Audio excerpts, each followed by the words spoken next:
Chers amis, bonjour à toutes et à tous. Merci beaucoup de nous avoir rejoints pour cette session qui promet d'être passionnante, consacrée aux investissements en Afrique. On va parler de beaucoup de sujets aujourd'hui. On va parler d'investissement, on va parler de climat des affaires, on va parler de risques auxquels font face les entreprises qui investissent sur le continent. J'espère qu'on aura l'occasion aussi de parler de financement, du rôle de la diaspora, de ce que peuvent faire les gouvernements en Afrique pour rendre leur marché plus attractif. Et j'espère qu'on pourra aussi parler des meilleures pratiques. Mais en guise d'introduction, le risque pays et la stabilité est aussi au cœur des travaux de l'Institut Amadeus qui nous accueille aujourd'hui.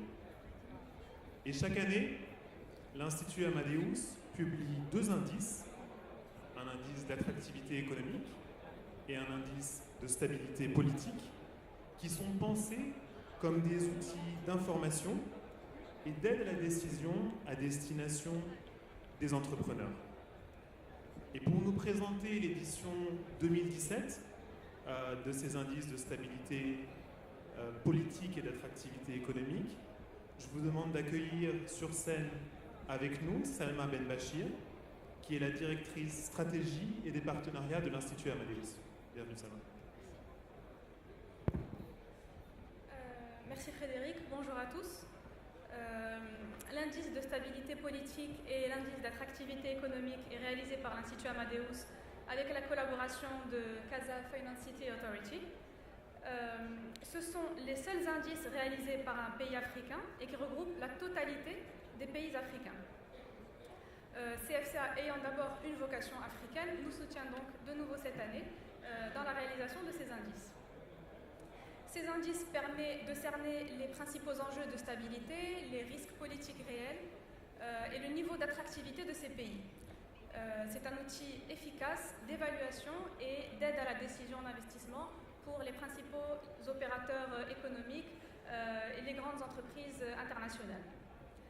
L'indice de stabilité est réparti en 4 grands domaines: la stabilité politique, la stabilité sécuritaire, la stabilité sociale et la stabilité environnementale. Nous avons regroupé ces 4 domaines en 20 indicateurs qui sont évalués à partir de données chiffrées issues des principaux organismes internationaux, le FMI, la Banque mondiale, la Banque africaine de développement, le PNUD, tout en tenant compte en même temps d'analyses qualitatives qui reflètent la réalité des pays africains. Donc l'indice Amadeus, on le calcule en attribuant une note à chacun de ces indicateurs, qui est une note relative, puisque ce n'est pas une note qui mesure, ce n'est pas une note absolue, mais c'est une note qui compare l'ensemble des pays africains entre eux. Donc c'est une note qui va de 1 à 5. Alors, j'aimerais juste passer le slide, si c'est possible.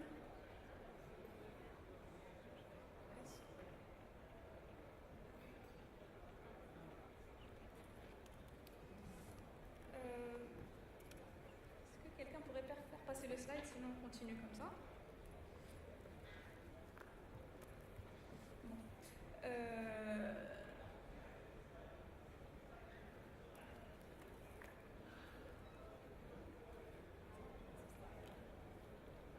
Alors, donc nous allons voir un graphique qui mesure la stabilité. Alors, la stabilité politique dépend de différents facteurs, tels que notamment les troubles domestiques, la gouvernance, la démocratie, la liberté de la presse. Nous avons la stabilité sécuritaire qui mesure l'indice de terrorisme, les tensions aux frontières, l'intégration sécuritaire régionale, les moyens militaires, etc. La stabilité sociale prend en compte des aspects de sécurité alimentaire, de risques sanitaires, d'inflation, de chômage, d'IDH. Et la stabilité environnementale mesure notamment l'accès à l'eau potable, le risque hydrique, le Climate Risk Index. Donc nous avons réalisé une comparaison des chiffres par rapport à ceux de 2015. Donc, nous avons un graphique avec le classement des différents pays. Et les grandes tendances qui se dégagent aujourd'hui de ce classement sont les suivantes. Nous avons l'île Maurice qui garde le lead en 2017. Donc Maurice est classé premier. Les autres bons élèves comme les Seychelles, le Cap-Vert, le Botswana restent en tête du classement. Le Maroc fait toujours partie du peloton de tête.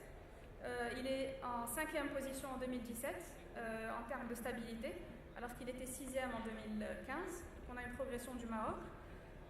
Le classement met également en évidence le léger progrès du Sénégal, qui contraste avec la chute de l'Afrique du Sud, en raison de l'instabilité politique et sociale dans ce pays. L'indice rend également bien compte de l'instabilité politique électorale au Kenya. Le Nigeria, lui, se maintient en bas de classement, également en raison des instabilités et du terrorisme notamment.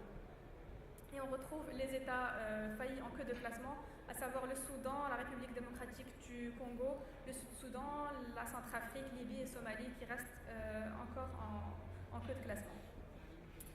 Donc ça c'était par rapport à l'indice de stabilité. Notre deuxième indice, c'est l'indice d'attractivité économique, qui comprend également 20 composantes qui sont regroupées en 4 domaines principaux.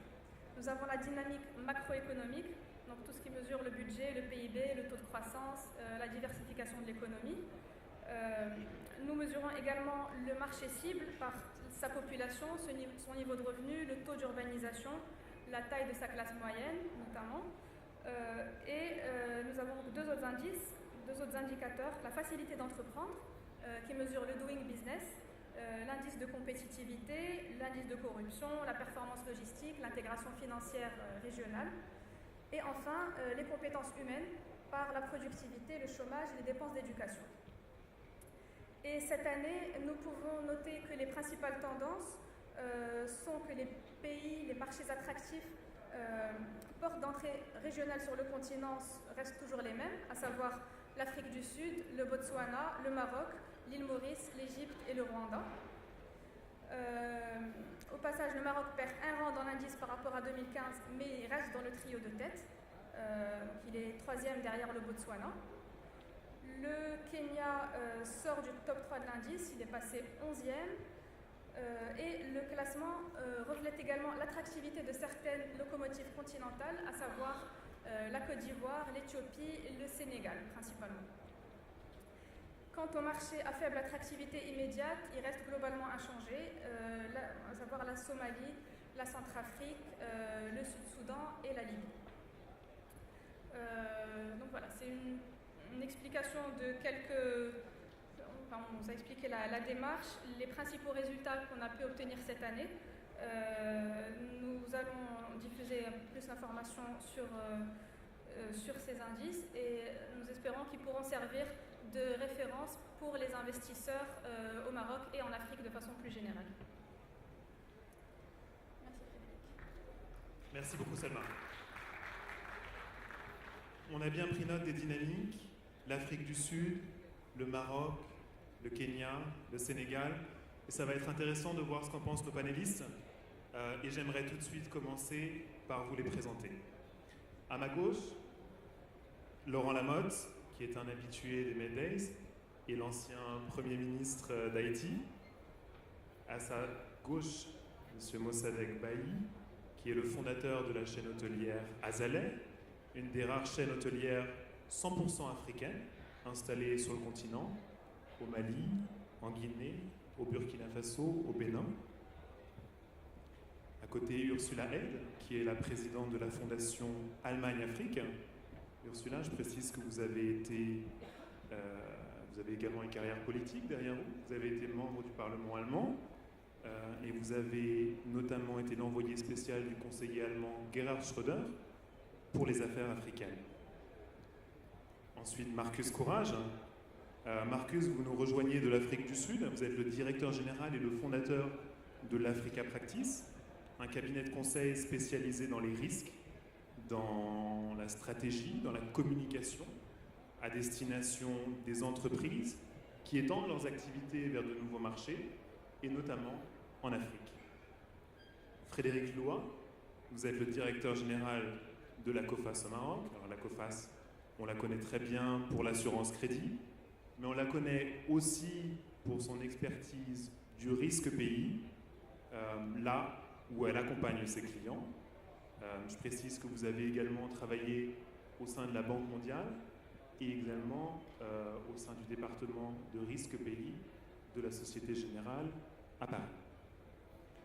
Alexandre Medvedovski est le président du directoire de SL Networks, qui conseille les entreprises et les États en stratégie, en intelligence économique et en politique publique. Ensuite, nous avons Farhan Bamba, qui est le fondateur d'Afrique, Émergence et Investissement. Farhan, vous nous rejoignez de Côte d'Ivoire, où vous avez donc créé cette institution de microfinance en 2003, qui est spécialisée dans la distribution de microcrédits et de la collecte de l'épargne. Je précise que vous avez également passé 10 années dans la banque chez Citibank.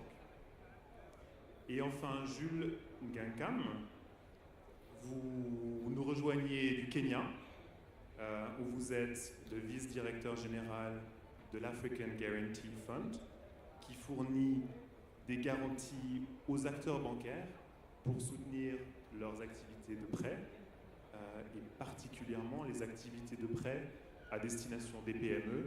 On aura l'occasion d'en reparler. Mais sans plus attendre, j'aimerais qu'on pose un petit peu les jalons de cette discussion. Et en guise d'introduction, on parle d'investissement, on parle de risque pays. Quand on parle de risque pays, Frédéric, de quoi parle-t-on réellement? Merci de poser cette question pour débuter. Je crois qu'on a tous entendu ce matin Madame la ministre Mbaye du Sénégal nous dire qu'en Afrique, il n'y a pas plus de risques qu'ailleurs. Alors, en tant que spécialiste du risque pays, c'est quelque chose qui me titille un petit peu. Alors, de quoi parle-t-on? En fait, on parle effectivement, comme ça a été mesuré par l'Institut Amadeus, on parle de l'instabilité, du risque d'instabilité essentiellement macroéconomique et sociopolitique. Donc c'est vraiment un concept qui est fait pour les investisseurs étrangers. Maintenant, je voudrais prendre simplement un exemple. Vous avez un entrepreneur, ou prenons une femme entrepreneur, une entrepreneuse en Afrique qui a une super idée, un business concept excellent, qui se trouve qu'elle trouve le financement et elle lance son entreprise. Elle commence à vendre à des clients corporate qu'elle ne connaît pas très bien. Et il se trouve qu'elle n'est pas payée parce qu'elle n'avait pas d'informations financières sur ses clients. Elle essaye de faire valoir ses droits et il se trouve qu'elle est dans un environnement où les droits des créanciers sont très peu protégés. Et puis 3 mois plus tard, il se trouve que son concept est piqué et est pris par une autre entreprise parce que les droits de propriété intellectuelle sont mal protégés dans ce pays aussi. Alors, c'est un facteur important de risque pays. Donc il faut absolument prendre en compte l'environnement des affaires et les risques qui sont liés à ça, notamment les risques qui sont liés au manque d'information et les risques qui sont liés, je dirais, à l'environnement réglementaire. Ce sont 2 aspects très importants à prendre en compte quand on parle de risque pays et pas seulement l'instabilité politique, économique et sociale d'un pays. Je dirais que c'est aussi important pour susciter le développement du secteur privé local que pour les investisseurs étrangers. Et je crois qu'en termes de politique publique, cette amélioration, cette réduction des risques liés à l'environnement des affaires est probablement un des leviers principaux sur lesquels les politiques publiques devraient travailler pour pouvoir susciter l'émergence du secteur privé. Martin, vous avez été Premier ministre pardon, Laurent, excusez-moi. Vous avez été Premier ministre d'Haïti. Haïti a connu sa part de risques. Quand on parle de risque pays, vous en savez quelque chose. Est-ce que vous pouvez nous parler un petit peu de l'expérience d'Haïti et comment est-ce que vous abordez concrètement au niveau des pouvoirs publics ces problèmes qui vous touchent très directement? Merci beaucoup. Donc, comme vous l'avez dit, j'étais Premier ministre d'Haïti de 2012 à 2014, donc juste après le séisme qui avait détruit, on a eu plus de 15 milliards de dollars de dégâts. Et l'un des problèmes principaux, c'était justement l'assurance. Donc avec 15 milliards de dégâts, le secteur privé a été totalement détruit. Les hôtels, on a perdu tous nos hôtels, tous les restaurants, les centres commerciaux, tout a été détruit. Donc, comment reconstruire à partir de cette catastrophe naturelle? L'un des plus grands problèmes, c'est que c'est le manque de compagnies d'assurance, parce qu'on en avait 4 à l'époque, et des 4, elles étaient privées, c'était des petites entreprises. Donc, du jour au lendemain, elles ont eu des réclamations pour des millions de dollars. Donc, sur les 4, il y en a 3 qui ont dû déclarer faillite. Et la dernière a pu continuer parce qu'ils avaient quand même une réassurance assez importante. Mais globalement, au niveau du gouvernement, on a travaillé avec la Banque mondiale, avec la Banque interaméricaine de développement, pour justement, et avec la communauté internationale en général, pour supporter à travers les programmes comme par exemple MIGA, qui est un programme d'assurance de la Banque mondiale pour les entreprises qui aident les États. Donc on a dû commencer par là. Mais ça n'a pas solutionné le problème, parce que le problème justement c'est un problème fondamental qu'on avait et qu'on a toujours d'ailleurs. Donc le risque, quand on parle de risque, c'est le principal blocage au développement d'un pays. Surtout un pays qui cherche à se relever de catastrophes naturelles, parce que n'oubliez pas, après le séisme, on a commencé à se relever. On a eu 3 cyclones, 3 ouragans qui ont causé plus de 4 milliards de dollars de dégâts. Donc en tout, on a eu 19 milliards de dégâts et aucune assurance. Donc c'était une situation pour le moins compliquée et difficile. Donc là, le risque a doublé, parce qu'en Haïti, quand on parle de risque, on a le risque politique, on a le risque pays, et on a aussi le risque des catastrophes naturelles et des séismes, ce qui, dans plusieurs pays d'Afrique, n'existe pas. Donc, je pense que je suis là pour expliquer un peu ce qui s'est passé et pour écouter aussi, pour apprendre, parce qu'on a des experts sur le panel qui vont nous donner des solutions. Mais largement, nous autres, on a dû aujourd'hui travailler avec les banques de développement, avec la Banque mondiale principalement, qui a aidé le secteur, mais qui est loin d'arriver à l'objectif, parce que les dégâts ont été énormes et ils ont touché moins de 5% des besoins. Donc c'est une situation excessivement difficile et compliquée. Vous avez touché un point important en parlant du manque d'assurance effective. On a 2 assureurs sur le panel et c'est à coup sûr un sujet dont on va reparler. Mais peut-être juste avant, Mossadegh, vous êtes notre seul entrepreneur sur le panel. Vous investissez, vous développez au quotidien, vous exploitez des hôtels au Mali, on l'a dit, au Burkina, en Guinée, au Bénin. Frédéric a dit tout à l'heure que percevait peut-être plus de risques à investir en Afrique que dans d'autres parties du monde. Est-ce que c'est aussi votre perception, vous qui êtes un entrepreneur au quotidien en Afrique, et est-ce que vous pouvez nous parler un petit peu des risques auxquels vous faites face en développant votre activité d'hôtellerie? Merci. Tout d'abord, mes remerciements à Amadeus et à Brahim pour cette invitation. C'est le 10e anniversaire, mais moi, c'est la première fois que je participe au Médailles étrangers. Je voudrais compléter d'abord pour dire que nous sommes présents dans 3 autres pays que vous n'avez pas cités, la Guinée-Bissau, la Mauritanie et la Côte d'Ivoire. Et nous sommes en train aujourd'hui de construire 3 autres unités au Sénégal, en Guinée-Conakry et au Niger.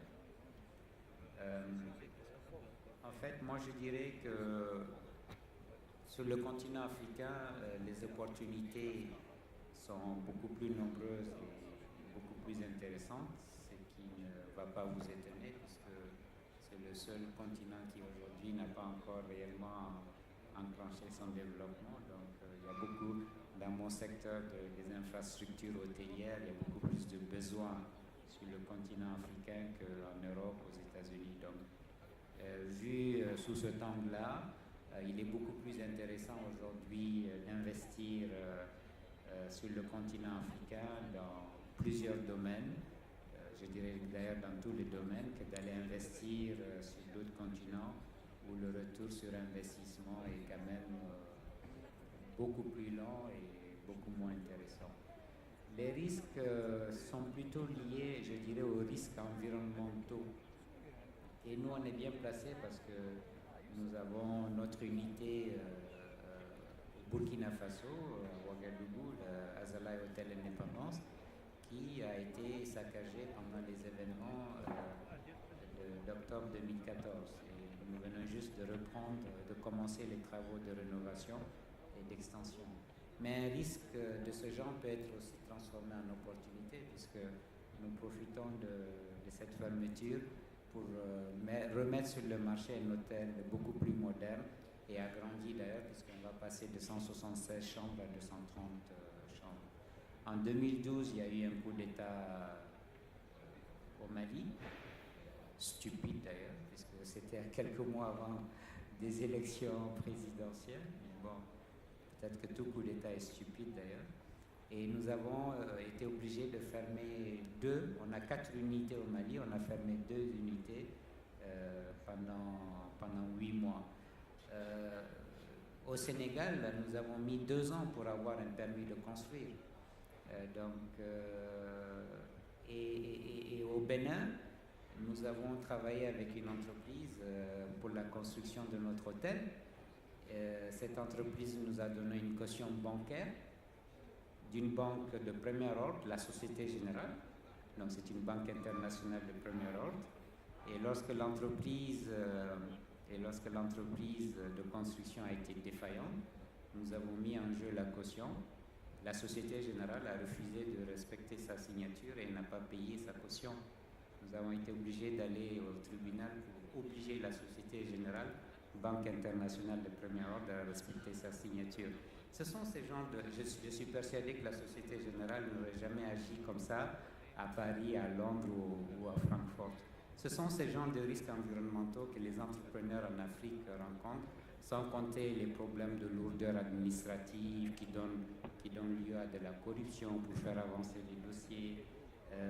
Voilà ce genre de risques qu'un entrepreneur peut rencontrer. Mais ce sont des risques qu'on peut surmonter.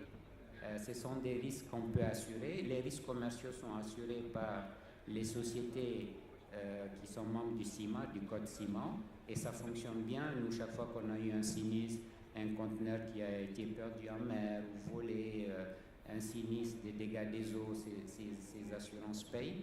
Et depuis maintenant l'année dernière, grâce à un courtier, nous avons réussi à placer nos risques politiques, donc full political violence, full political risk. Ce courtier a réussi à placer ces risques-là auprès de la Lloyds à Londres. Donc, les risques qui sont là, ils sont plutôt d'ordre environnemental, je dirais, d'ordre réglementaire, de la justice qui ne fonctionne pas très bien, des administrations qui ne sont pas souvent proactives, et ça aussi, ça dépend des pays, que des risques intrinsèques au projet. Donc, de façon globale, les opportunités économiques, il n'y a pas réellement de risque. En général, quand un projet est bien pensé, sur le plan économique, ça marche. Est-ce que je peux vous reposer la question différemment? Vous avez parlé de risques juridiques, de risques sécuritaires, de risques politiques.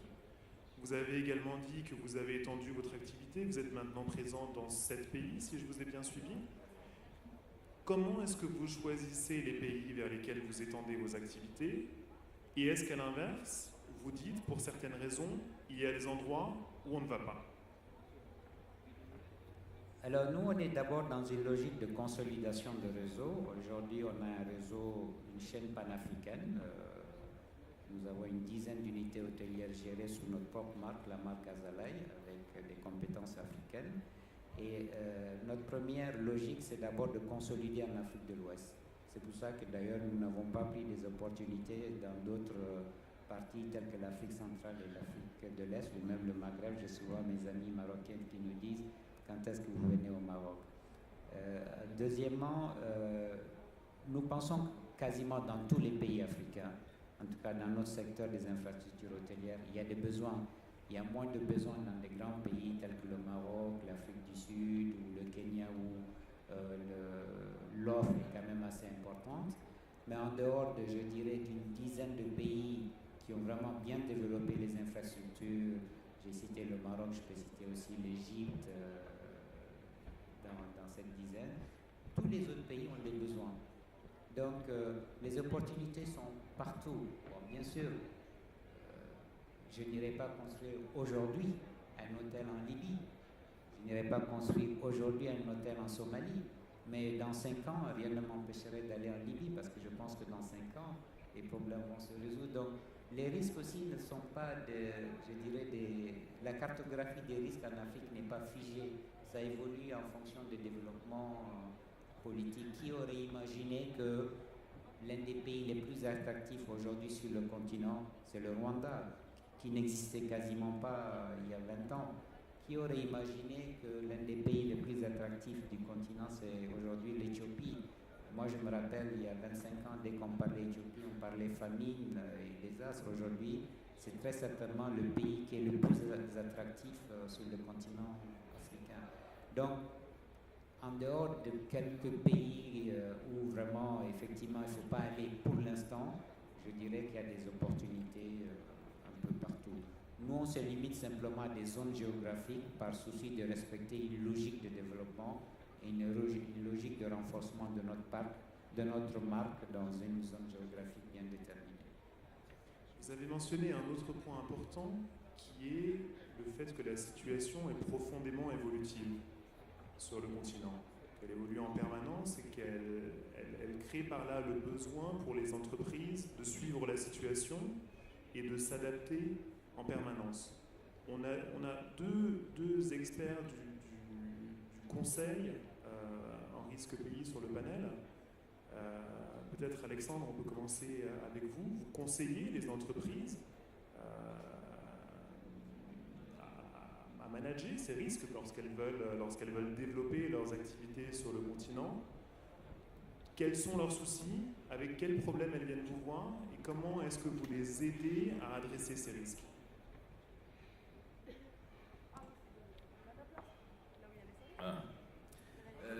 Oui, on a 30 ans d'expertise de ce métier-là, puisqu'on a été les fondateurs de l'intelligence économique en France, et une quinzaine d'années de pratique en Afrique, où effectivement on accompagne des entreprises, des projets à se structurer, à se développer sur l'ensemble du continent africain. Moi je voulais dire peut-être quelques mots rapides pour qu'on comprenne bien effectivement ce qu'est la logique des entreprises. D'abord, certains l'ont dit avant moi, mais il n'y a pas d'activité économique sans risque. Sinon, il faut rester chez soi, il ne faut pas investir, il ne faut pas se développer, il faut avoir gardé son argent sous son matelas, et ça se passe différemment. Mais à partir du moment où on décide d'avoir une activité économique, à partir du moment où on décide d'investir, eh bien on prend des risques. Et je dirais que plus on prend de risques, plus on a de chances de gagner de l'argent en plus. Et c'est heureux. C'est-à-dire que ce sont les activités les plus risquées qui, a priori, produisent les meilleurs profits. C'est pour ça qu'on trouve quand même beaucoup d'entreprises qui sont heureuses et intéressées à venir en Afrique, à investir en Afrique, parce qu'elles estiment qu'il y a effectivement des opportunités extrêmement grandes, des risques qui le sont aussi, mais des risques et des chances de maximiser leurs activités et de faire des profits importants et intéressants sur ce continent-là. Des opportunités d'investissement très nombreuses. Deuxième observation que je veux faire, c'est que cette notion de risque, elle est évidemment multiple. Il n'y a pas un risque au pays, il y a des risques, certains d'entre vous l'ont dit aussi, donc il y a une multiplicité des risques qui fait qu'il faut regarder en beaucoup d'endroits pour accompagner une entreprise et essayer qu'elle puisse anticiper, se prémunir, connaître tous ces risques. Donc ça nécessite beaucoup d'investigation. Et je pense que l'une des choses qu'il faut absolument que les entreprises se disent lorsqu'elles ont envie d'investir dans un pays, et notamment dans un pays africain, c'est que ça nécessite de se préparer, ça nécessite des études, ça nécessite des efforts, ça nécessite des connaissances, et que ces connaissances-là, très souvent, l'entreprise elle-même, toute seule, ne peut pas le faire, et qu'elle a besoin de conseils. Donc je plaide beaucoup pour le fait qu'on soit accompagné dans ces stratégies d'investissement par des consultants, des conseillers, des avocats, des banquiers, des gens dont c'est le métier, qui connaissent ce que sont les notions de risque et qui sont capables de les appréhender.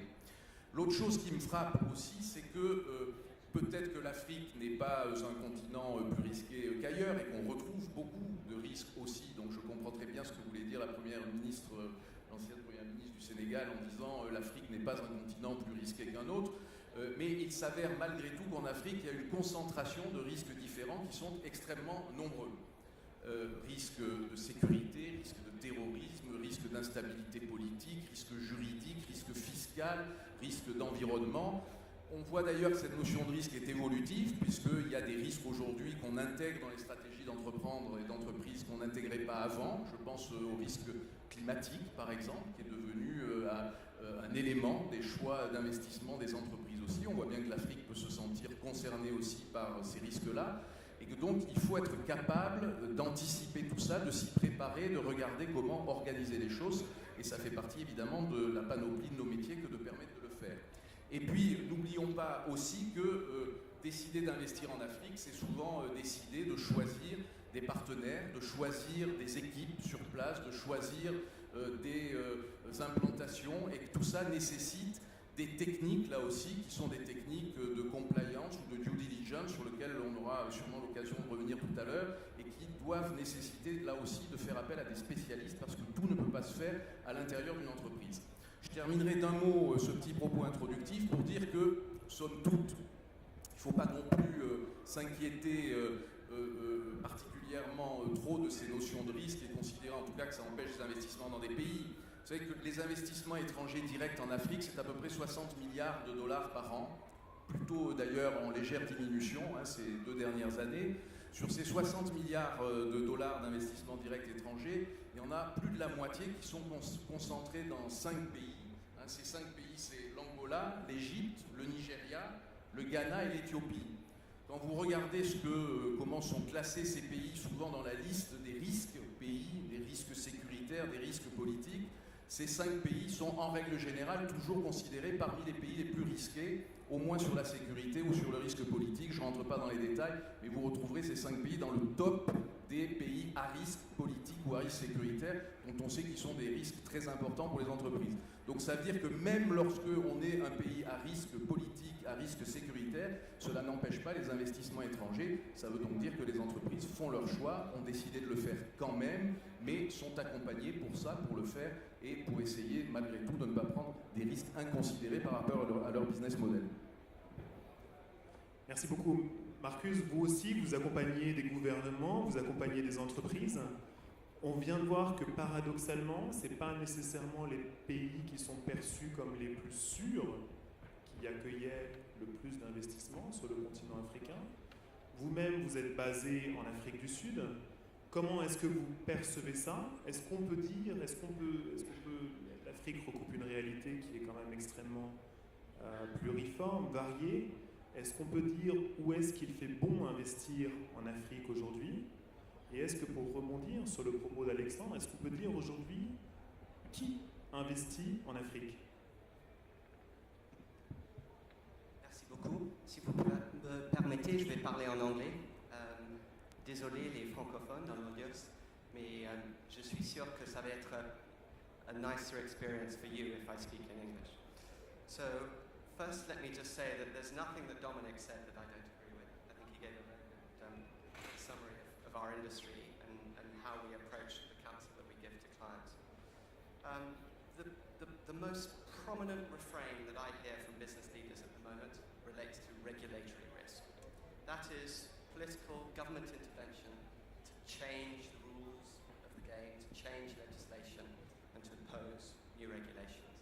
Historically, this was a preoccupation for financial services and extractive industries. But increasingly, in the aftermath of the commodities downturn, with governments across the continent now, there are now 50% of African countries with very high levels of indebtedness, something which has occurred very rapidly over the last few years. These governments are required to find new revenue sources.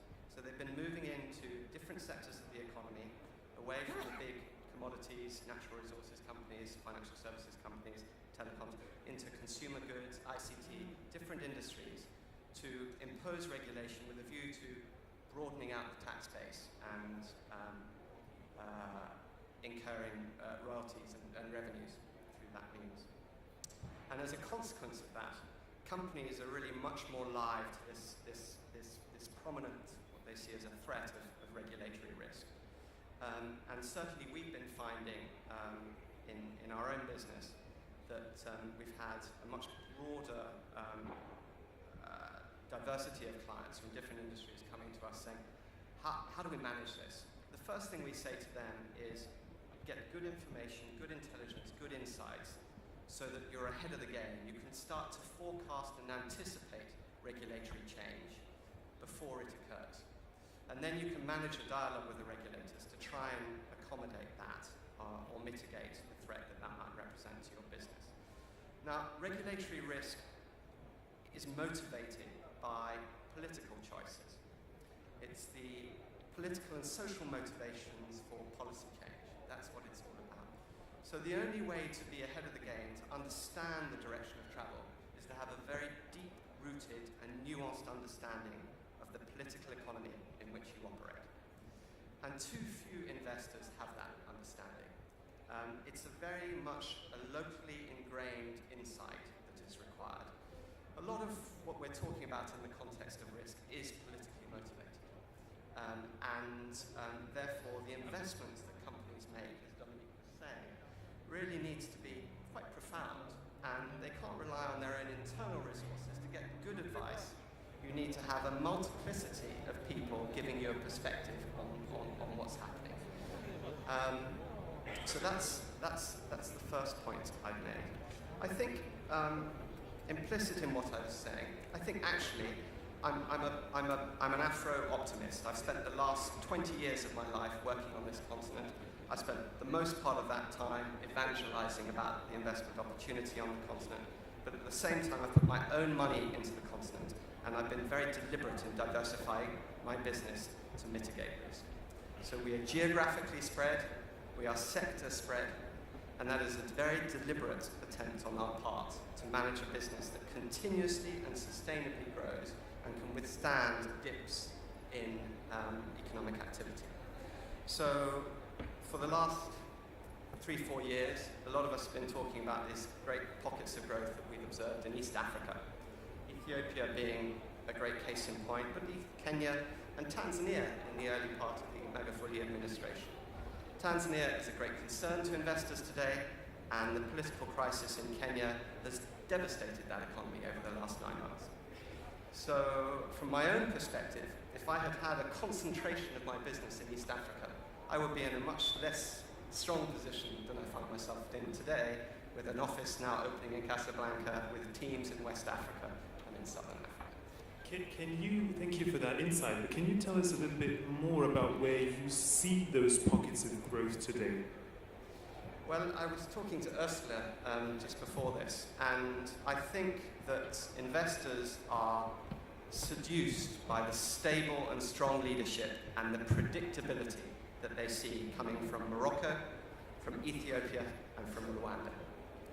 Now, those of us who are in the development sphere may be a little reluctant to evangelize about those three economies, because part of what has made Rwanda strong is, in certain cases, quite brutal leadership, and in Ethiopia as well. But it's leadership that has set a very clear and long-term vision for the economy. And it's that long-term vision that guarantees the investors the predictability through successive changes in appointments to the government, in individual ministries, means that there's sort of an institutional vision that companies, investors can rally around and can make long-term investments behind. Okay. Ursula, you bring a very topical view to this discussion round, as you bring Germany's view. Germany is Europe's largest economy. It's also one of the world's largest exporters. How is Africa perceived there among businesses and among the political side of things? Well, thank you very much. I am on one side, I am very optimistic. On the other side, I still have a little bit of pessimism. Because, well, if you ask German business people nowadays, you will find that investors are beginning to realize the economic potential, the enormous economic potential in many African countries. But this is very slow. When I organized the first business conference in 2004, we deliberately invited very successful African business people, a banker from Nigeria with the philosophy in his bank of a zero tolerance vis-à-vis corruption, in order to showcase, to show German business people, very successful African business people. But the attendance, you know, from the German side was not very convincing. I'm happy to say that this has changed a little bit, despite the fact that the German press still obeys the rule, bad news are good news. Yeah? So newspapers are, you know, the press people are still covering much more negative examples, and they overshadow the positive, the shining examples. This is a big barrier. But nevertheless, due to the topic that came up with the refugees, this helped to trigger and to change the attitude. Not because the current number of refugees is very significant from Africa, but as figures are showing that more and more refugees are not coming because they are politically, they have political reasons, but they are coming from Ghana, they are coming from Senegal, they are coming from Cameroon, they are coming from Nigeria, and they are not the Boko Haram refugees. Yeah? So that means that in the long run, and scientists are showing this, that in the long run, people from more prosperous countries are going to to European countries. So we have to see that, well, the IMF is saying we have until 2030, we have to create 80 million new jobs on the African continent in order to accommodate these young people, to put them in a position to earn their own living. So with this background, German business people are saying, yes, let us look into African countries and let us be active. And the German Chamber of Commerce and Trade made a survey among its own members, asking them, are you having the idea, or would you like to become active in Africa? And each fifth business member of the Chamber of Commerce and Trade said, yes, we want to be active. But then also the survey asked, what would you consider as the hindrances, as the barriers, as the risks? And it is quite interesting. Well, many of the risks were mentioned here, yeah?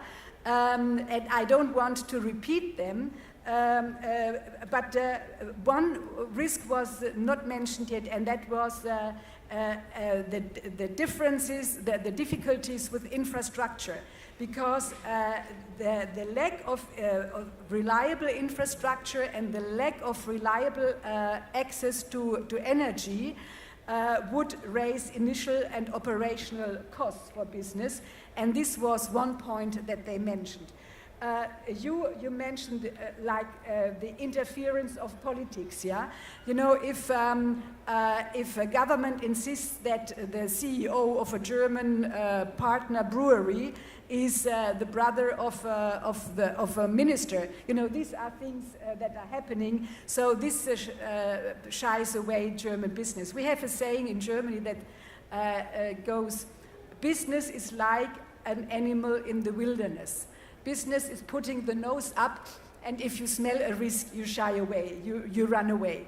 But this is decreasing, and also due to the fact that the German government has launched some initiatives to support German business people, because the risk on their side is they are not familiar with foreign cultures.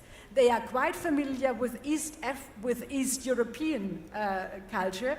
Yesterday I was in a debate where there was the criticism that European enterprises more move to Eastern countries than to Southern countries, which is true to German business. But it is lack of language. Yeah? If you want to invest here, you have to know French. You have to know the culture. And of course, you have to break the dominance. Sorry for my French neighbors. You have to break the dominance of French business, which are deeply rooted here due to history. So it's not easy for a German businessman with a different culture to come in. So there are risks on the German side. I want to come back to one other major risk, which I already mentioned this morning, the lack of adequate professionals. You know, German business is not food processing. German business is production of highly specified technology and machinery. So you need these highly specified experts. So what we try to do and propagate for quite a while is to educate and train professionals for this kind of highly specified industry, which of course also mean that our partner countries should look into the dual education system, meaning that if you have trainees, how do you call them? Lehrlinge, what is Lehrlinge? Vocational training? No, Lehrling, what is apprentice? Yeah. Apprentice, yeah. Apprentice. They, you know, if you have businesses who employ apprentices and allow them, in German, historically it was every week a day, to go to the vocational school, but keep going on to pay them the salary. Nowadays it's not 1 day a week, it is maybe 3 weeks a month, or 6 months in 1 year, and the enterprise continues to pay the salary. So this is the dual system, but you have to find partners who are willing to enter such a system. So this is something which is highly supported also by our Ministry for Economic Affairs. Understood. I mean, on a parlé on a identifié un certain nombre de risques, de freins à l'investissement.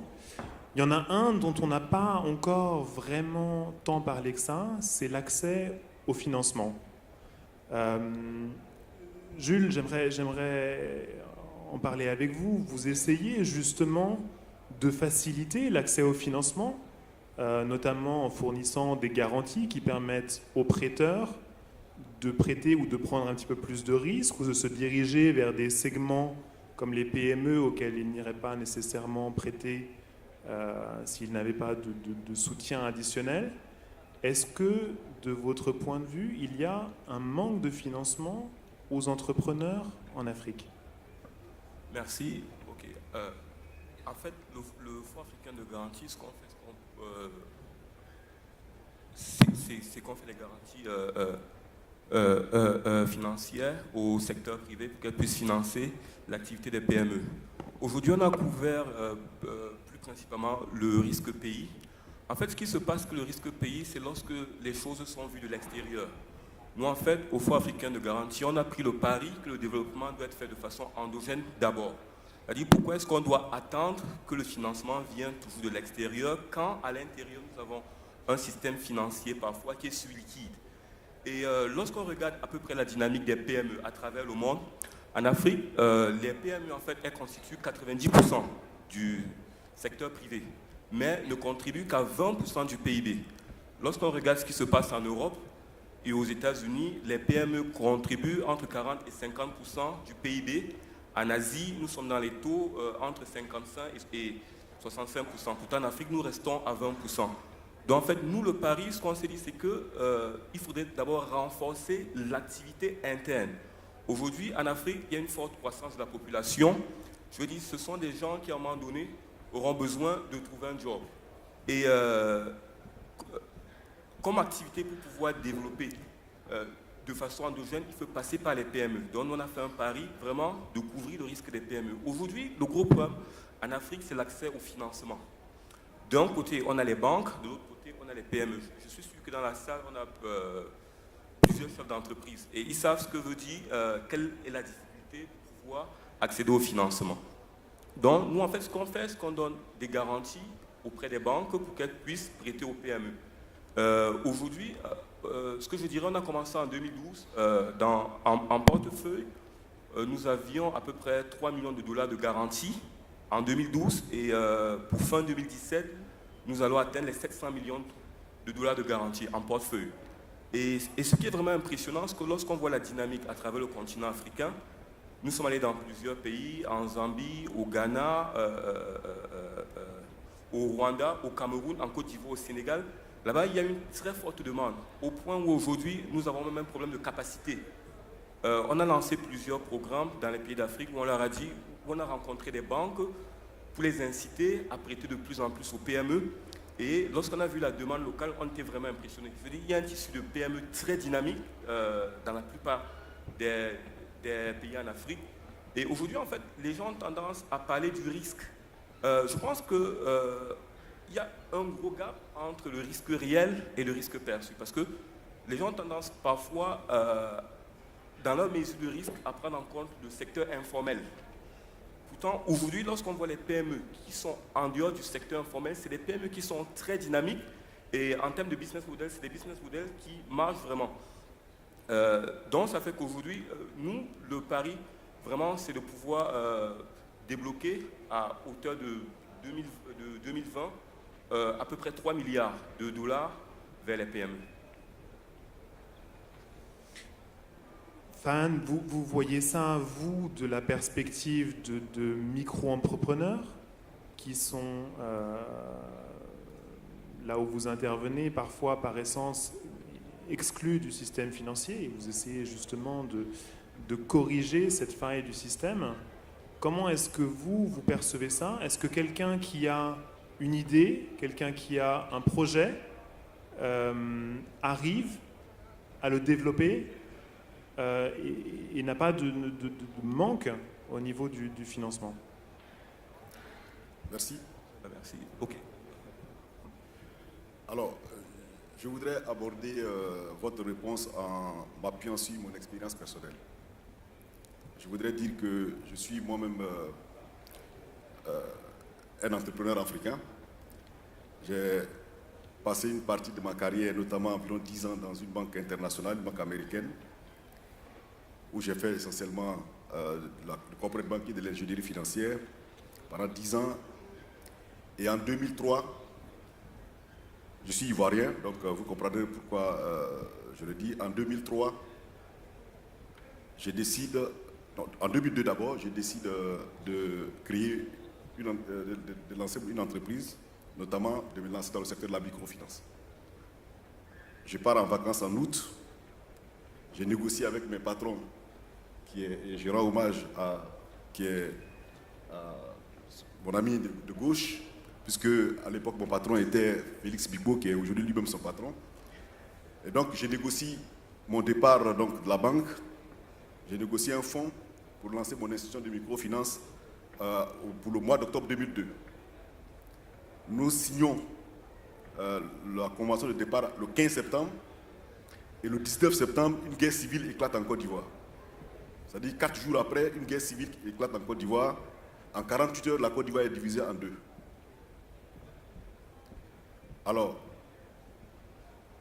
je rétropédale, je renégocie avec mon patron, je reste encore quelques mois.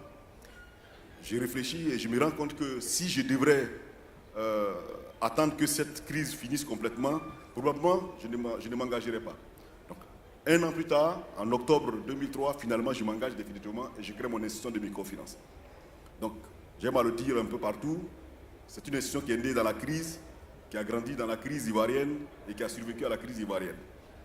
Et naturellement, cela m'a fait réfléchir sur la perception et sur la réalité de l'entrepreneuriat en Afrique et des risques, comment, la façon dont le risque devait être perçu et vu par les entrepreneurs africains. Et je rends hommage à mon aîné, le grand frère Bali, qui sont des entrepreneurs africains qui donnent aujourd'hui l'exemple. Et nous essayons modestement de les suivre. Parce qu'en réalité, dans la perspective de l'entrepreneur africain, de l'investisseur africain, parce que quand on parle des investissements en Afrique, on a tendance à croire que l'investisseur en Afrique, c'est la personne qui vient de Paris, Londres, de New York, en costume cravate, à l'aéroport, et donc c'est lui l'investisseur. Non, l'investisseur, il y a également aussi les investisseurs africains. Et la question que nous devons nous poser, nous, investisseurs africains, c'est de se demander, et c'est la question que je me pose souvent, lorsque la révolution industrielle s'est passée en Europe, lorsque le développement de l'économie européenne s'est passé à cette époque, il y a 200 ans, au 18e, 19e siècle, quelle était la situation en Europe? Est-ce que la situation en Afrique aujourd'hui est pire que la situation de l'Europe il y a 200 ans? Quand je prends l'histoire de l'Europe, et je crois que jusqu'à 1945-1950, l'Europe était, l'Europe était de façon permanente en guerre. La situation était relativement pire qu'en Afrique aujourd'hui. Et ça, c'est une réalité historique et qu'on ne présente pas souvent, hein, et qu'on ne prend pas souvent en compte pour apprécier la façon dont on voit l'Afrique, la façon dont on apprécie les risques en Afrique. Et c'est pour ça qu'en venant à ce forum, pour moi, c'est de lancer un appel surtout à aux entrepreneurs africains, aux investisseurs africains, avant même de le lancer aux autres, c'est de dire que si les Européens ont continué à se battre, à créer des entreprises au 19e siècle, dans un contexte que nous connaissons, au début du 20e siècle, où il y a eu les deux grandes guerres, si les Européens ont continué à investir, à entreprendre, nous, Africains, dans le contexte actuel qui, pour moi, est relativement plus stable que l'Europe à cette époque, je pense que nous devons continuer et revoir la perspective de la perception des risques. Et il a dit tout à l'heure, la perception qu'on fait des risques en Afrique. Je pense, à mon avis, et je pense qu'avant nous, tous ceux qui sont là l'ont dit, c'est vrai, ces risques existent. Et mon ami, juste à côté, me disait que le Premier ministre du Sénégal disait que investir en Afrique n'est pas plus risqué qu'ailleurs. Je suis tout à fait d'accord avec, on ne sera peut-être pas d'accord là-dessus, mais je suis tout à fait d'accord avec le Premier ministre sénégalais. Ce n'est pas plus risqué aujourd'hui d'investir en Afrique qu'ailleurs. Les progrès qui ont été faits en Afrique ces 20 dernières années, je peux le dire, aucun continent ne l'a fait en termes d'évolution même de la situation générale de l'Afrique. Prenez simplement, il y a 20 ans, la carte de l'Afrique avec les chefs d'État. 80% des chefs d'État africains à cette époque, c'était des pouvoirs en kaki. C'était tous des généraux, des colonels, etc., etc. Les coups d'État en Afrique à l'époque, il y a 20 ans, 25 ans, étaient considérés comme un processus normal de transition d'un gouvernement à un autre. Mais c'est une révolution aujourd'hui de constater qu'en Afrique, c'est presque devenu inacceptable pour les peuples africains qu'il y ait un coup d'État. Et donc ces éléments-là doivent être pris en compte dans la perception que les uns et les autres ont aujourd'hui du risque que nous avons en Afrique. Alors en revenant à votre question plus précisément, pour parler des micro-entrepreneurs, nous sommes de toutes les façons africains. Nous sommes notre pays, nous n'avons pas le choix. Risque ou pas, nous n'avons pas le choix. Et le dynamisme dans le secteur informel le démontre tous les jours. Nous n'avons pas le choix, nous devons avancer. Qu'il y ait des risques, parce qu'on a parlé de tous les risques, on n'a pas parlé des risques sanitaires.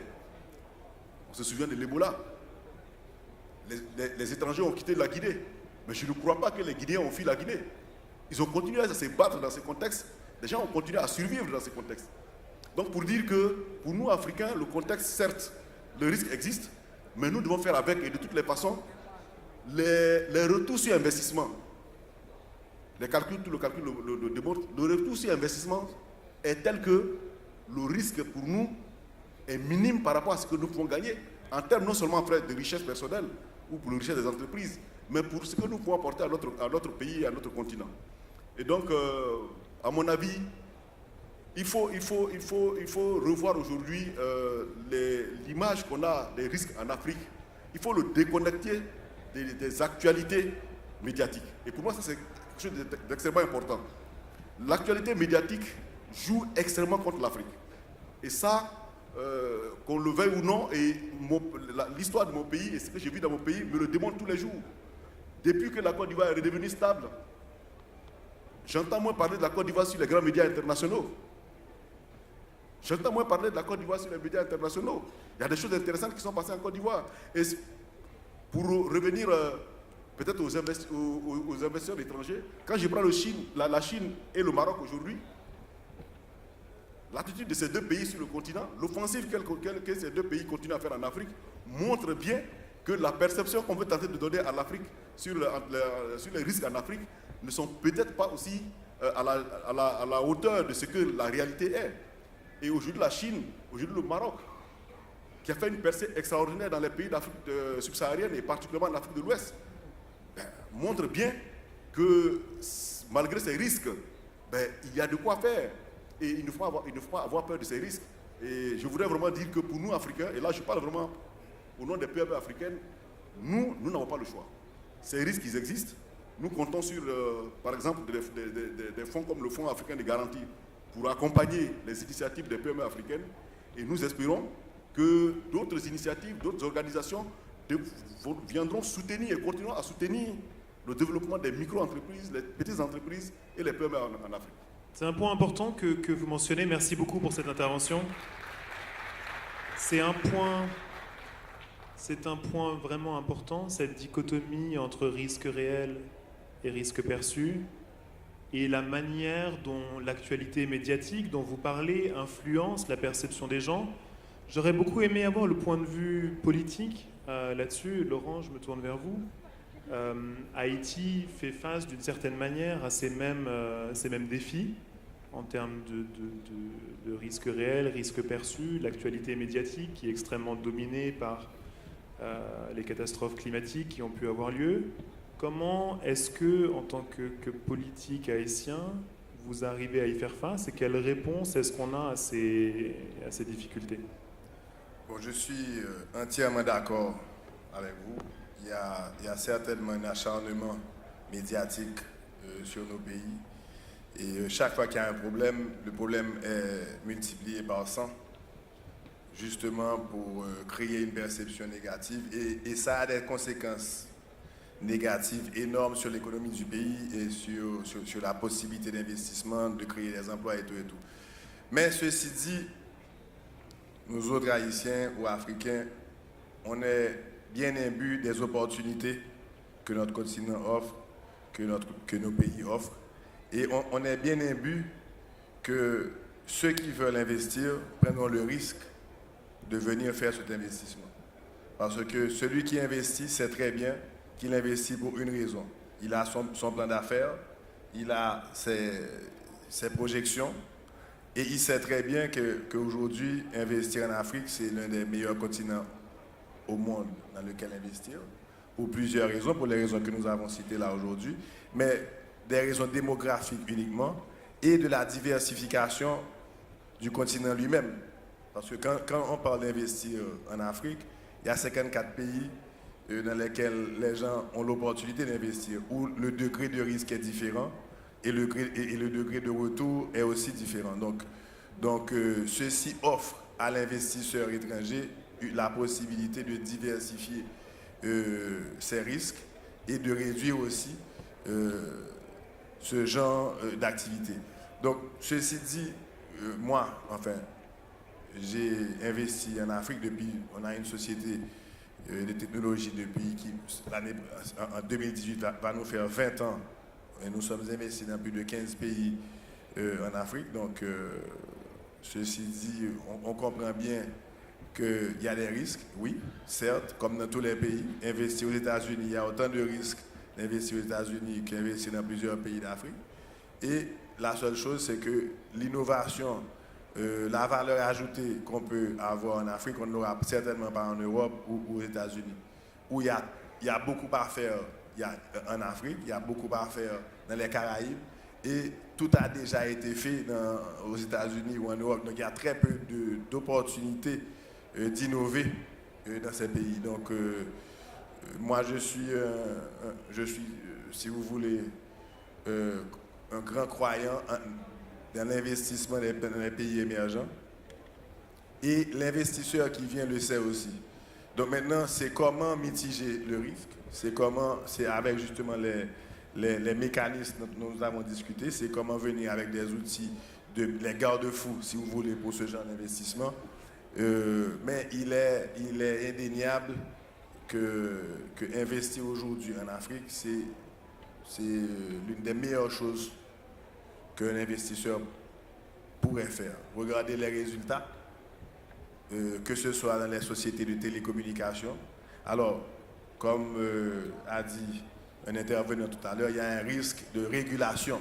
Oui, c'est vrai, il y a un risque de régulation, mais du côté du gouvernement, quand il y a des industries qui sont excessivement dynamiques et qui sont très technologiques, il faut avoir les outils aussi pour réguler, et ceci pour défendre l'intérêt de l'État autant que défendre l'intérêt de l'investisseur, et pour avoir, si vous voulez, la police qui ait des armes et des munitions pour faire son travail. Donc le risque de régulation existe, mais je pense qu'avec le temps, avec les outils de régulation que les régulateurs obtiennent au fil du temps, ce risque va graduellement diminuer. Donc pour finir, l'investissement dans les pays africains ou dans les pays de la Caraïbe offre beaucoup plus de récompenses que de risques. Ça, c'est...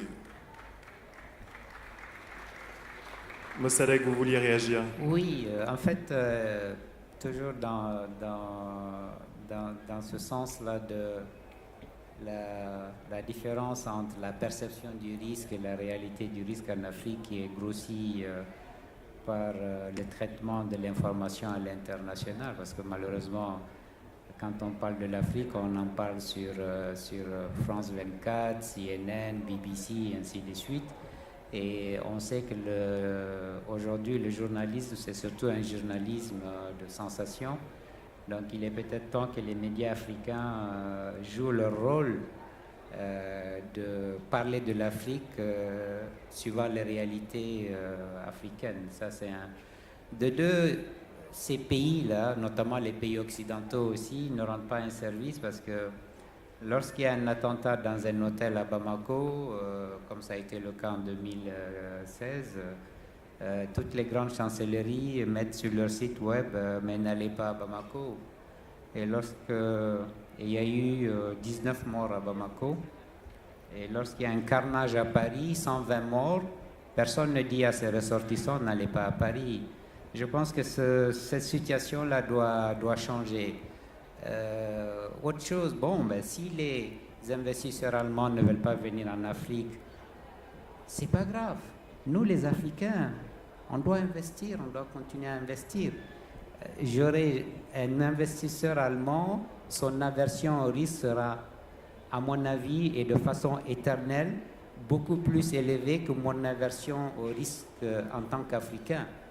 Moi, je n'ai aucun problème à prendre mon avion et aller à Kinshasa, comme je l'ai fait il y a 2 semaines, pour essayer de construire un hôtel à Kinshasa, alors que quand j'ai vu l'index tout à l'heure, la DRC est quasiment de bon dernier. Je n'ai aucune aversion au risque en DRC. Il y a des risques, je les connais, ils sont à peu près équivalents un peu partout et je sais les affronter. Je pense que, et comme l'a dit mon jeune frère de Côte d'Ivoire, il faut que nous, les Africains, nous comprenions que le continent ne sera pas développé par ce qu'on appelle le FDI, Foreign Investment. C'est nous qui devons investir. Et d'ailleurs, c'est le cas. Les investissements étrangers sur le continent représentent 5% du GDP africain. L'aide publique au développement représente 5% du GDP africain. Les Africains de la diaspora envoient plus d'argent en Afrique que l'aide publique au développement. 60 milliards l'aide publique au développement et les Africains envoient plus de 60 milliards. Il est grand temps qu'on comprenne que le développement de l'Afrique, il est réel, il est actuel, et les principaux acteurs, ce sont les Africains. Moi, j'ai développé une chaîne hôtelière en moins de 25 ans, je suis parti de 77 chambres à Bamako et en 2020, nous aurons 2000 chambres dans des pays qu'on dit risqués, genre Mali, Burkina, Côte d'Ivoire, ainsi de suite. Donc je pense qu'il est temps que ce genre de fora, on ait beaucoup plus d'investisseurs africains, beaucoup plus de panélistes africains qui parlent de leur expérience, que de dire « Oh, l'Afrique, est-ce que c'est risqué ?» Oui, c'est risqué, mais ce n'est pas plus risqué qu'ailleurs.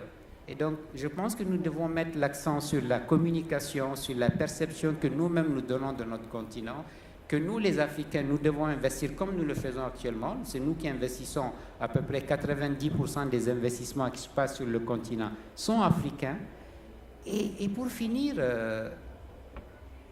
quand il y a eu l'attaque du Radisson à Bamako, sur les 19 qui sont morts, la grande majorité, c'était des Chinois. Ils étaient venus faire un projet au Mali. Vous pensez que le ministère des Affaires étrangères a dit aux Chinois n'allez plus au Mali? Jamais. Et les Chinois continuent à venir au Mali. Et c'est la raison pour laquelle le premier investissement étranger sur le continent, c'est qui? C'est la Chine. Sans bruit, parce qu'ils n'ont pas cette aversion. Ils savent que la réalité est totalement différente de ce qu'on raconte dans ce genre de fora ou sur BBC, CNN ou France 24. Merci beaucoup. C'est un sujet qui fait réagir. Je voudrais donner la parole à Alexandre, puis à Marcus. Oui, non, ce n'est pas une réaction, c'est un complément. Je crois qu'on a tous dit depuis le début qu'il y avait des risques inhérents à toute activité économique, et je ne crois pas, nous qui avons une activité mondiale dans le cadre de notre groupe, qu'il y ait effectivement plus de risques à investir en Afrique qu'il y en a à investir au fin fond de l'Asie ou au fin fond de l'Amérique latine, ou voire même en Europe, où parfois des investissements sont très risqués. Donc je crois que le sujet vraiment n'est pas là, et moi je le dis d'autant plus volontiers que nous sommes installés ici à Rabat, où nous avons une filiale et où nous travaillons pour beaucoup d'entreprises marocaines et d'entreprises africaines qui se développent en Afrique, investissent en Afrique, mais cherchent malgré tout, parce que c'est normal, et je crois qu'on soit investisseur africain en Afrique, investisseurs marocains en Afrique, investisseurs ivoiriens au Sénégal ou investisseurs étrangers en Afrique, on a besoin d'étudier chaque investissement, et je pense que tous les gens qui sont dans ce panel et qui investissent eux-mêmes, chaque fois qu'ils investissent $1, €1, un franc CFA, se posent la question de savoir si cet investissement comporte une part de risque et comment se prémunir de ces risques-là. Donc la connaissance est quelque chose de fondamental. Moi, je ne fais plaider ici, parce que c'est mon métier depuis 30 ans, sur le fait qu'il faut connaître, savoir, étudier, se renseigner, et que tout ça ne s'apprend pas dans les livres, tout ça ne s'apprend que peu dans les bases de données, tout ça ne s'apprend que peu dans les classements internationaux des agences de notation ou des études qui sont faites par tel ou tel. Tout ça passe par une connaissance sur le terrain, par une présence sur le terrain, par le fait d'aller rencontrer, voir, savoir, choisir son partenaire, choisir ses futurs managers de son business, être au contact des autorités publiques, travailler en liaison avec eux pour faire en sorte qu'ils prennent des décisions qui soient des décisions qui favorisent les investissements. Voilà. Parce que sinon, on se retrouve dans des situations où on peut remettre en cause ces stratégies d'investissement et ces investissements. Nous, on accompagne un grand opérateur télécom, dont je tairai le nom sur le continent africain, qui a été amené il y a quelques mois en arrière, donc c'est assez récent, à se poser la question de savoir s'il n'allait pas quitter un pays africain, c'était le Niger en l'occurrence, parce qu'il y avait des changements de législation fiscale tels et un poids de la fiscalité tel sur ce secteur des télécoms que ça pouvait aboutir à remettre en cause sa présence dans ce pays. Évidemment, il aurait pu fermer la porte, etc. Mais non, parce que au contact des autorités publiques, en travaillant avec eux, en étant dans la persuasion et dans l'action positive et dans l'action publique et dans l'action de lobbying, on arrive à faire prendre conscience à un moment donné qu'il faut peut-être changer de pratique de régulation, pour reprendre le mot qui était employé tout à l'heure, et favoriser et maintenir la présence d'un opérateur télécom ou d'opérateurs télécom dans un pays. C'est ça le sens de ce que je voulais dire moi dans cette table ronde, c'est que on a besoin d'être présent physiquement, de travailler travailler, de connaître, de savoir, et on ne peut pas uniquement se reposer sur des décisions d'investissement qui se font effectivement à Londres, New York ou Paris, dans des livres, dans des bases de données, et même en Afrique, hein, des décisions qui soient prises indépendamment de la connaissance du terrain.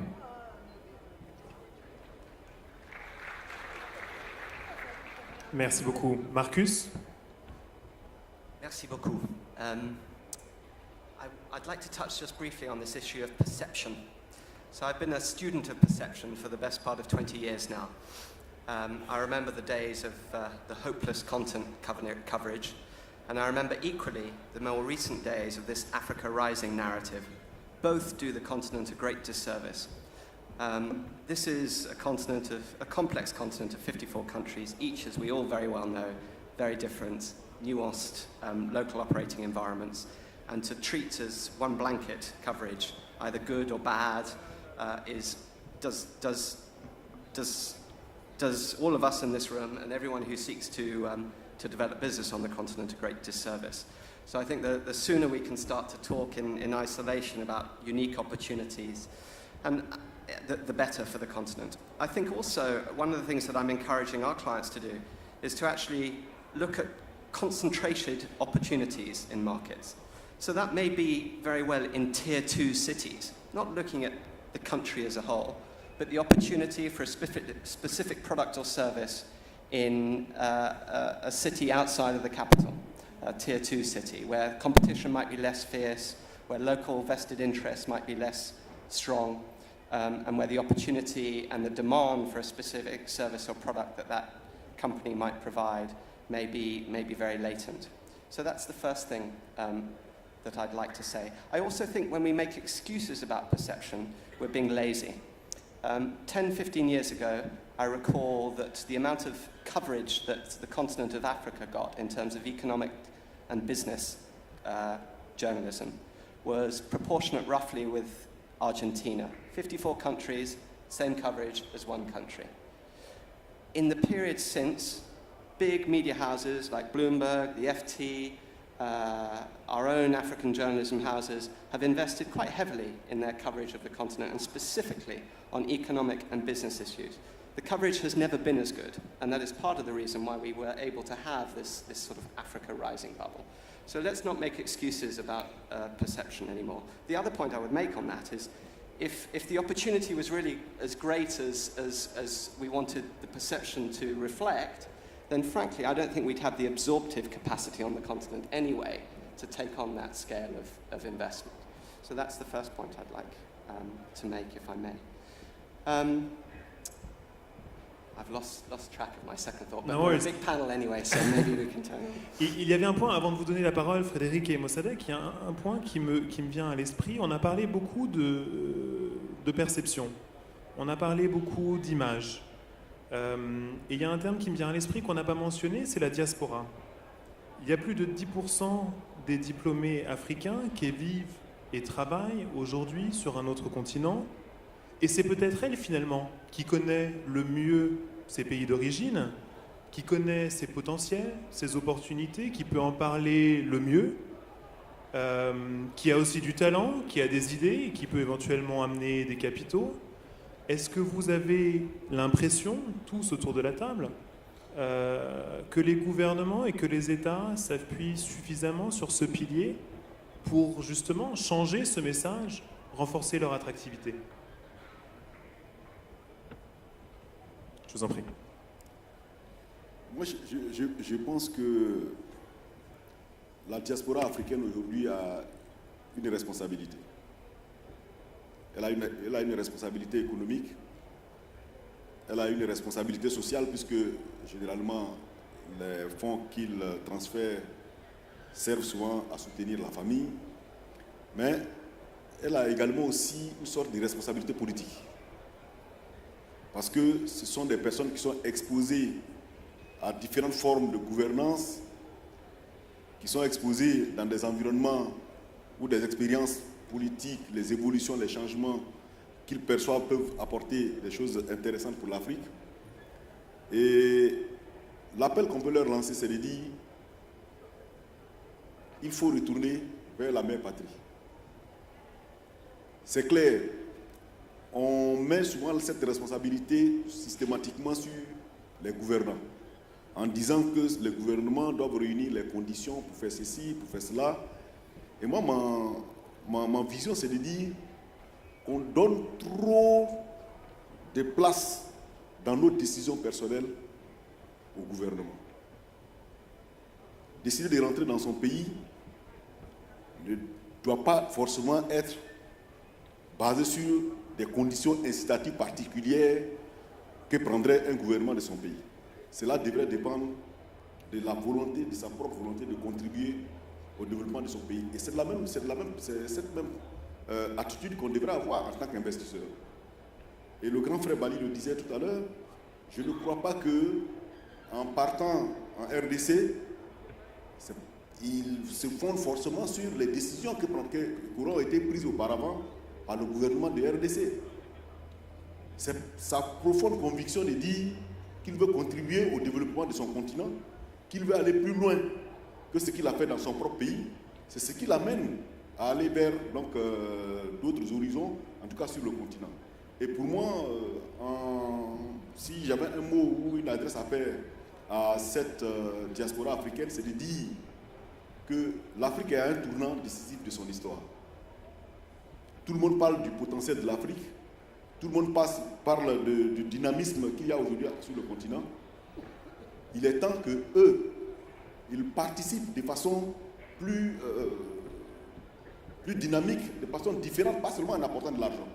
On a aussi besoin de leur city, on a aussi besoin de leur vision, on a aussi besoin de leur façon de faire, qui est, pour moi, un ensemble d'éléments qui viendraient contribuer à faire bouger les lignes sur le continent. Parce qu'aujourd'hui, il y a quelques semaines, on en discutait. J'ai créé il y a 2 ans, à peu près 2 ans, avec d'autres amis des pays de la CEDEAO, une organisation sous-régionale qu'on appelle WAPI, le West Africa Progress Initiative, qui est une association de PME ouest-africaines, dont l'objectif est de nous permettre, les unes, les autres, de nous aider à nous implanter dans les pays voisins. Parce qu'aujourd'hui, il est extrêmement difficile pour un Ivoirien, une PME ivoirienne, d'aller s'implanter ou d'aller faire des affaires au Bénin, au Niger ou même en Guinée-Bissau.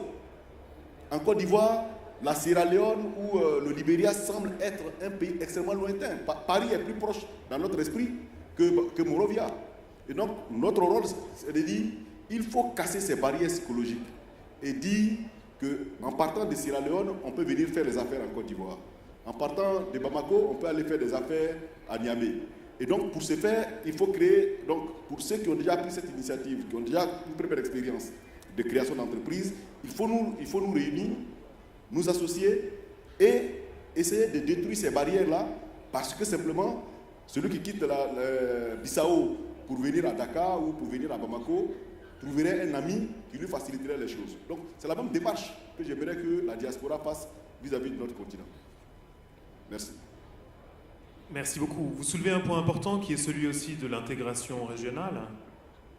Et ces sujets sont sur la table, et notamment en Afrique, depuis longtemps. Il y a eu beaucoup d'initiatives. Pourquoi, quel est votre sentiment? Pourquoi est-ce que ça n'a pas progressé encore jusqu'au niveau que vous souhaiteriez? Et quelle peut être la réponse? Vous dites aussi qu'il ne faut pas tout attendre des gouvernements, tout attendre des politiques. Quel peut être le rôle de la société civile, des entrepreneurs, pour faire remonter ces attentes au niveau politique et forcer, entre guillemets, la main, du moins les amener à avancer sur ce sujet qui est fondamental pour créer des synergies entre pays? Bon, je pense qu'il y a une expression qui est très connue en Afrique de l'Ouest, notamment au niveau de la CEDEAO, où on dit souvent qu'il y a eu la CEDEAO des États. Il faut maintenant créer la CEDEAO des peuples. Et cela veut dire simplement qu'il faut que les populations, la société civile, les hommes d'affaires prennent en main un certain nombre d'initiatives. Et c'est ce que nous avons fait au niveau de WAPI. Et je pense que d'autres initiatives sont en cours dans d'autres domaines. Nous faisons de façon très modeste des PME. Donc ce n'est pas quelque chose d'extraordinaire, mais c'est juste que ça nous permet de casser un peu quelques barrières entre nous. Déjà que des barrières liées aux infrastructures nous posent déjà suffisamment de problèmes. Nous essayons par cette association simplement de casser ces barrières. Mais je pense que c'est un processus qui est en cours et tout le monde, la société civile, les entreprises, le monde des affaires a son rôle à jouer et je persiste à croire encore que l'État, les États et les gouvernements doivent être des facilitateurs, mais nous ne devons pas attendre tout des gouvernements parce que voilà, le gouvernement c'est environ une moyenne de 40 personnes autour d'une table, c'est que 40 têtes. Donc nous sommes 25 millions ou 80 millions ou 400 millions dans la CEDEAO, nous ne pouvons pas laisser juste 40 ou 200 têtes forcément penser pour tout le monde. Il faut que dans tous les secteurs, dans tous les domaines, chacun y contribue. Et je pense que de ce point de vue, tout le monde est d'accord là-dessus. Et je peux peut-être laisser d'autres panélistes en parler. Merci. Alors par rapport aux 2 points, d'abord la diaspora. Personnellement, je pense que la diaspora, elle va rentrer naturellement sur le continent. Puisqu'il y a quelques semaines, je lisais un article sur la diaspora qui rentre sur le continent. Et c'était intéressant de voir que les pays où la diaspora rentre le plus épousent à peu près les performances économiques. Donc c'est essentiellement les Éthiopiens qui rentrent beaucoup, les Rwandais, les Marocains, les Tanzaniens, les Égyptiens, parce que ce sont les pays qui ont connu des vraies avancées économiques. Donc cette diaspora, elle suit le continent et chaque fois qu'un pays... le pays d'origine connaît des avancées économiques, démocratiques et de paix, cette diaspora rentre. Donc pour moi, c'est un phénomène naturel, normal qui est en train de prendre place et qui va s'accentuer au fur et à mesure que l'ensemble des pays de l'Afrique va connaître ce développement économique. Par rapport à l'intégration sur le continent, elle est à plusieurs vitesses. Il y a des régions dont l'intégration a atteint un niveau assez appréciable.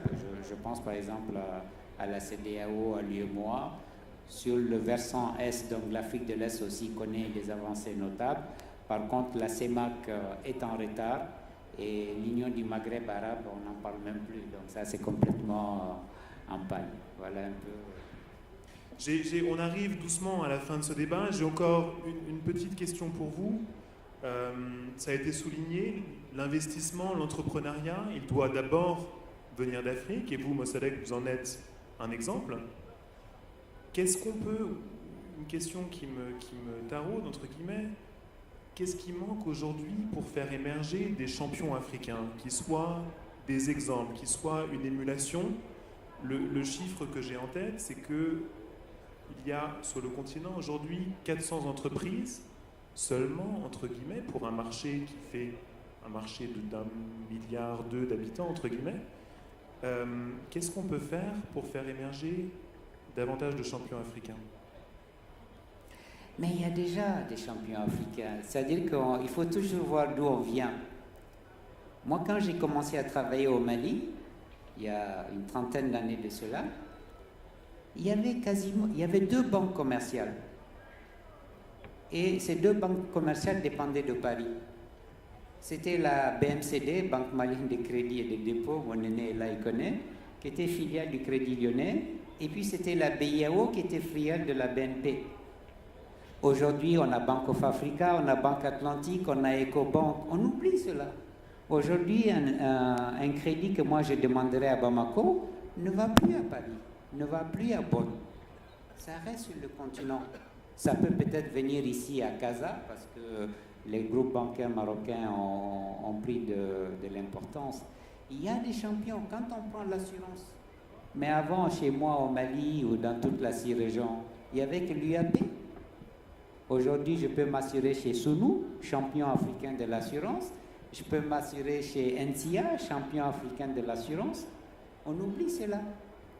Quand il y a 20-30 ans, vous allez à Dakar ou à Abidjan, vous n'avez pas d'autre choix que de dormir dans un hôtel Accor. Aujourd'hui, vous pouvez dormir à Azalaï, vous pouvez dormir dans un hôtel Mangalis, vous pouvez dormir dans d'autres chaînes hôtelières. On ne le voit pas, mais le changement est énorme. Et ces champions sont en train de venir. Il y en a beaucoup d'autres, on n'a pas le temps de les citer. Moi, j'ai fait partie de ceux qui ont créé le groupe Bank of Africa. C'était une folie. Comment vous allez créer une banque à capitaux africains, essentiellement maliens, pour concurrencer Crédit Lyonnais, BNP? Mais vous êtes fous, vous allez faire 6 mois, vous allez disparaître. C'est l'un des plus grands groupes bancaires africains aujourd'hui. Et je pense qu'il faut multiplier ces exemples et ils vont venir dans tous les domaines. En réalité, les Africains sont en train de prendre leur destinée économique en main. Comme l'a dit hier quelqu'un, on a pris notre destinée politique en main il y a une 60aine d'années. Sur le plan économique, ce n'est que maintenant qu'on est en train de le faire. Mais c'est réel, c'est concret, et c'est un phénomène qui ne s'arrêtera pas. Les Africains, les champions africains sont en train d'émerger et prendre petit à petit toute leur place dans l'investissement sur le continent. Je crois que c'est la plus belle conclusion qu'on pouvait faire pour cette discussion. Merci à vous tous d'y avoir participé. Merci à vous de l'avoir suivi. Bonne fin de journée.